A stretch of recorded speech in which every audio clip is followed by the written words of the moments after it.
ऑस्ट्रेलियातही त्यांनी कॅचेस सोडले होते, आत्ताही त्यांनी कॅचेस सोडलेत.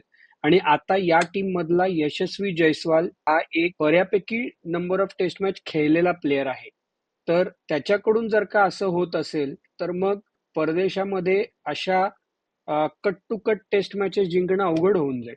ऑस्ट्रेलिया दौऱ्यापासून किंवा जेव्हापासून अश्विन नव्हता तेव्हापासून गेल्या वर्षभरात आणि जेव्हा अश्विन बाहेर संघात नसायचा तेव्हापासून स्पेशलिस्ट गली फिल्डर म्हणून यशस्वी जयस्वालला तयार करायचे प्रयत्न चाललेत. आणि त्यांनी ऑस्ट्रेलियात एक महत्वाचा कॅच सोडला, त्यांनी महत्वाचे कॅचेस घेतले देखील ऑस्ट्रेलिया. असं नाहीये की तो फक्त सोडतो, तो फक्त गाळतो. ओके.